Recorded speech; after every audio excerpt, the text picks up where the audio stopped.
سر آپ کے busy schedule کی وجہ سے آپ سے ملاقاتیں بھی نہیں ہو پاتی، اور جب ہو بھی جاتی ہیں تو فزکس کی باتیں کرتے رہتے ہیں، فزکس کی ڈسکشن ہوتی رہتی ہے۔ سر آج میں چاہوں گا کہ آپ چند اشعار سنائیں خوبصورت سے۔ اچھا، میرے پاس تو اس طرح کے اشعار بہت کم ہیں جو یاد ہوتے ہیں، لیکن سیرت کے عنوان سے کچھ اشعار ہیں جو ایک شاعر نے سنائے ہیں، وہ مجھے بہت ہی پسند ہیں۔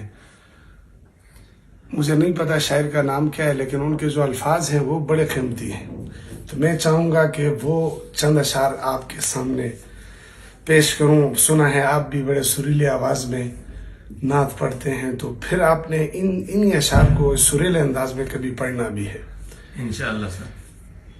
شاعر کہتا ہے، دنگ ہیں سب دیکھ کر آدھا ادھر آدھا ادھر، ہو گیا پل میں قمر آدھا ادھر آدھا ادھر۔ شق قمر کی طرف اشارہ ہے۔ دنگ ہیں سب دیکھ کر آدھا ادھر آدھا ادھر، ہو گیا پل میں قمر آدھا ادھر آدھا ادھر۔ چاند ہی کیا آسماں کو بھی اگر کہتے حضور، چاند ہی کیا آسماں کو بھی اگر کہتے حضور، وہ بھی گرتا ٹوٹ کر آدھا ادھر آدھا ادھر۔ دنگ ہیں سب دیکھ کر آدھا ادھر آدھا ادھر، ہو گیا پل میں قمر آدھا ادھر آدھا ادھر۔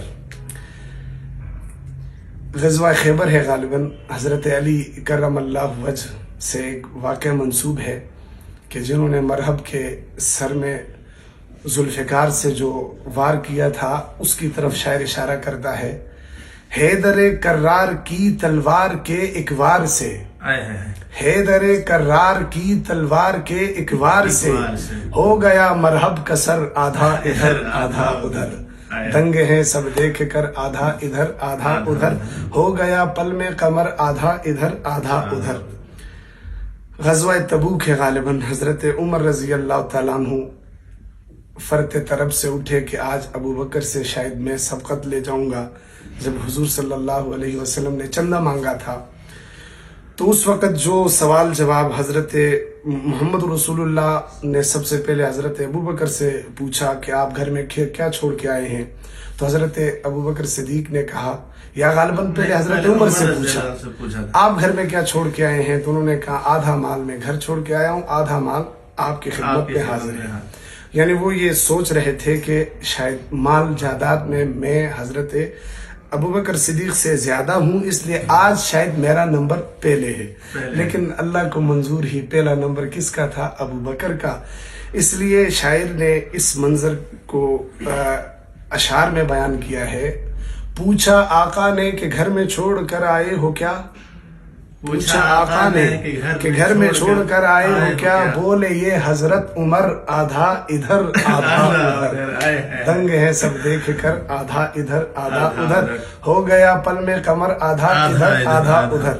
یہ جو شعر آخری شعر میں آپ کے سامنے پیش کروں گا، مجھے اس شعر سے یوں سمجھ لیں کہ مجھے زندگی میں جتنے اشعار ملے ہیں، ان میں سب سے بہترین شعر اگر میں کہوں میری لائف میں، تو شاید یہی ہوگا، اس کی لسٹ میں ضرور ہوگا۔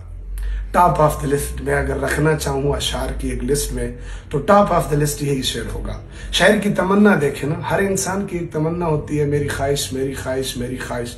شاعر کی خواہش سنیں، شاعر کہتا ہے، ایک طرف مکے کی سرحد ایک طرف شہر نبی، ایک طرف مکے کی سرحد ایک طرف شہر نبی، کاش ہوتا میرا گھر آدھا ادھر آدھا ادھر۔ تو یہ 4-5-6 اشعار ہیں غالباً۔ آپ نے پھر کسی موقع پہ اس کو سریلی آواز میں جس طرح ہے، یہ اشعار بڑے بہترین اشعار ہیں۔ اس شاعر کی سوچ میں بھی قربان جائے، اور اس شاعر کے مطالعے پہ کہ اتنی گہری چیزیں جو سیرت سے وابستہ تھیں، ان کو شاعر نے ایک لڑی میں ایک اشعار کی صورت میں ہمیں پیش کیا ہے۔ میں اس سے زیادہ فی الحال کچھ نہیں کہوں گا، پھر انشاءاللہ بہت شکریہ سر۔